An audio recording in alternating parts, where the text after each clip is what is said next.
Magandang hapon po sa ating lahat, mga kapatid. Good afternoon, Father. Ipinagdiriwang po natin ngayon ang kapistahan ng kabanal-banalang katawan at dugo ng ating Panginoon. Corpus Christi Sunday. Ang ordinaryong tinapay at alak sa pamamagitan ng panalangin sa banal na misa, nagiging totoo at tunay na katawan at dugo ng ating Panginoon. Ito ay isa sa mga misteryo ng ating pananampalataya. Sapagkat tatanungin natin, papaanong mangyayari ng ordinaryong tinapay at alak ay magiging totoong katawan at dugo ng ating Panginoon. Nangyayari ito sa bahagi ng consecration, kung saan doon sa consecratory prayer, habang inuulit ng pari ang mga salita na sinabi ni Jesus doon sa huling hapunan, at sa kapangyarihan ng Espiritu Santo, ang itinataas na ordinaryong tinapay sa pagkakataon na yon ay nagiging totoo at tunay na katawan ni Kristo. At gayon din naman habang itinataas ang ordinaryong alak, itong ordinaryong alak na ito sa kapangyarihan ng Diyos ay nagiging tunay at totoong dugo ng ating Panginoon. Ito ang katotohanan ng ating pananampalataya na hindi natin dapat pagdudahan. Hindi tayo dapat mag-aalinlangan dito sa katotohanan na ito, sapagkat ito ang misteryo ng pananampalataya na katulad ng sinasabi ng ating Panginoon doon sa huling hapunan, "Do this in memory of me." Gawin ninyo ito sa pag-alaala sa akin. At sa ating pananampalatayang Katolika sinasabi, ang anumang inaalaala natin sa ating pananampalataya ay nagiging present ngayon. In our Christian faith, what we remember becomes present. Ang nangyari noon sa unang hapunan na yon, kung saan sinabi ng ating Panginoon ang mga salitang ito, at inuulit ito sa lahat ng misa, ang misteryong iyon kung saan ang ordinaryong tinapay, ang ordinaryong alak ay nagiging tunay at totoong katawan at dugo ng ating Panginoon.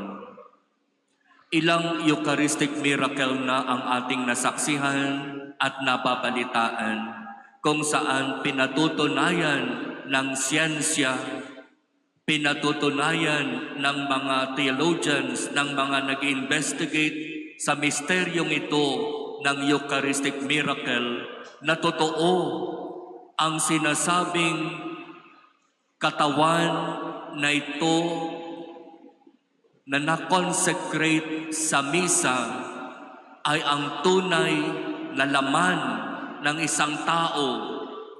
At sinasabi pa nila sa kanilang scientific findings, ang blood type nitong katawan na ito na sinasabing katawan ng ating Panginoon ay blood type AB. At nagtutugma ang lahat ng mga scientific studies and findings sa katotohanan na ang ordinaryong tinapay na ito sa consecratory prayer ay nagiging tunay at totoong katawan ng ating Panginoon. Eucharistic miracle at Lanciano. Ilang taon na ang nakakaraan doon sa Lanciano, Italia. Ang Eucharistic miracle na nangyari noon hanggang ngayon, nandyan pa rin. Hindi nasisira, hindi kumukupas, hindi napapanis o kung ano paman. Misteryong matatawag kung papaanong ang katawan ni Kristo na ito na nangyari at napatunayang totoo noong panahon na yon, sa panahon natin ngayon 2025 ay totoong totoo pa rin. Hindi dapat pagdudahan, hindi dapat pag-alinlanganan. Ang maaari nating gawin sa ating pananampalataya, tanggapin natin ng buong katotohanan ang misteryong ito na tinatawag na transubstantiation, yung ordinaryong tinapay sa pamamagitan ng panalangin ng ating Panginoon na binibigkas ng pari ay nagiging tunay at totoong katawan ng ating Panginoon. Maaaring ang physical appearance ay pareho, pero ang kanyang substansya, ang kanyang pagiging katawan ay naging totoo at tunay na katawan ng ating Panginoon.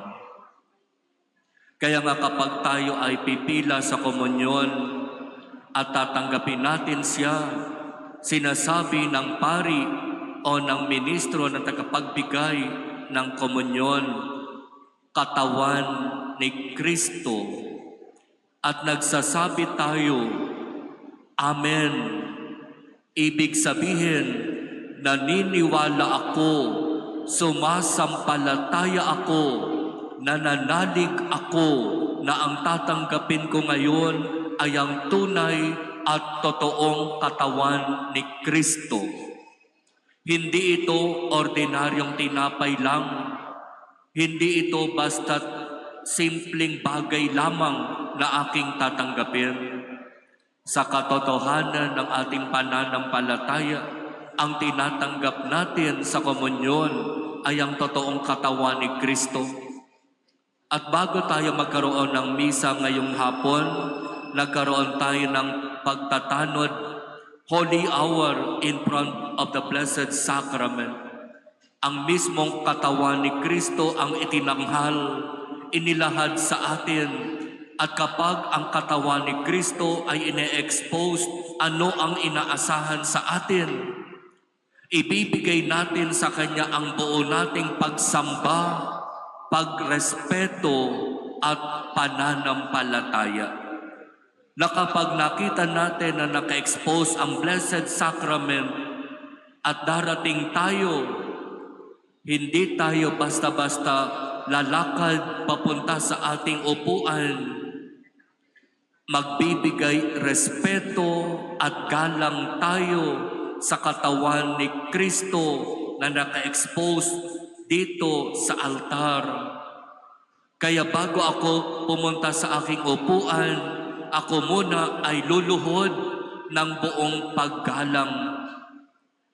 Ibig sabihin sa aking pagluhod, kinikilala ko ang importansya ng katawan ni Kristo na naka-expose at this very moment. Iyon dapat ang ating ginagawa. Kaya ito ay magandang paalaala din sa ating lahat. Saan man tayong simbahan pupunta, dadalaw tayo sa Adoration Chapel, o meron tayong madaratnan na simbahan na nagsasagawa ng tinatawag the Holy Hour. Pag nakita natin na naka-expose ang Blessed Sacrament, magbigay galang sa pamamagitan ng pagluhod. At kapag tayo ay nakiisa sa pananalangin sa Holy Hour, napakahalaga na sa ating puso kinikilala natin at tinatanggap natin ang katotohanan na ang nandirito sa ating harapan ay ang tunay at totoong katawan ni Kristo. At ang tatanggapin natin sa komunyon ay ang tunay at totoong katawan ni Kristo. At alam nating lahat, di po ba, kung tunay at totoong katawan ni Kristo ang tatanggapin natin sa komunyon, dapat tayong naghanda spiritually. Dapat sa pagtanggap natin sa Kanya at least 1 hour before, hindi tayo kumain o hindi tayo uminom ng anumang mga inumin na hindi angkop sa pagtanggap natin sa katawan ni Kristo. At kung meron man pagkakataon na alam natin na meron tayong nagawang seryoso o mabigat na kasalanan, ibig sabihin, hindi tayo karapat-dapat tumanggap sa napakabanal na katawan ng ating Panginoon. Kung maaari sana, tayo muna ay makapagkumpisal bago natin tanggapin ang kabanal-banalang katawan ng ating Panginoon.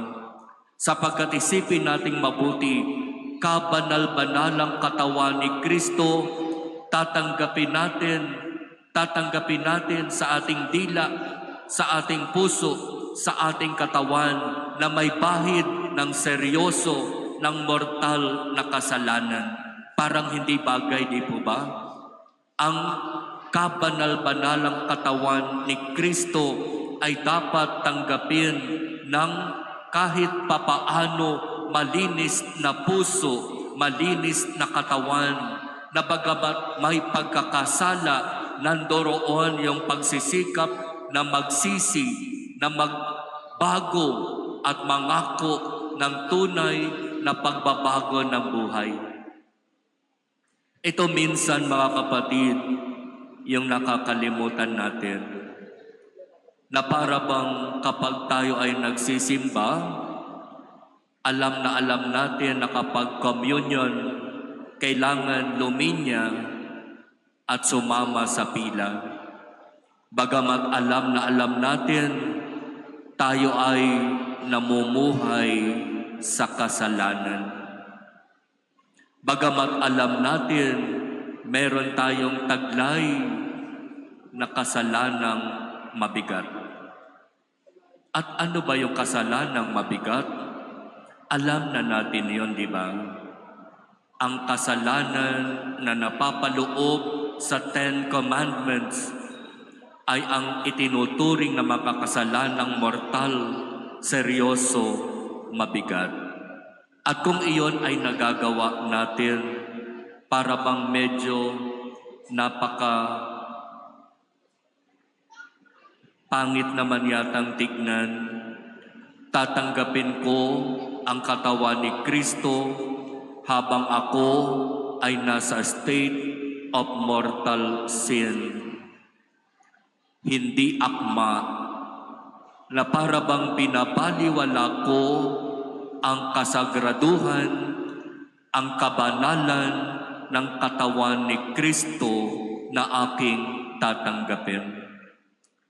Kaya ipagkaloob nawa ng Diyos sa atin, mga kapatid, ang biyaya ng tunay na pananalig, pagkilala, pagrespeto at paggalang sa katawan ni Kristo na ating tinatanggap sa komunyon.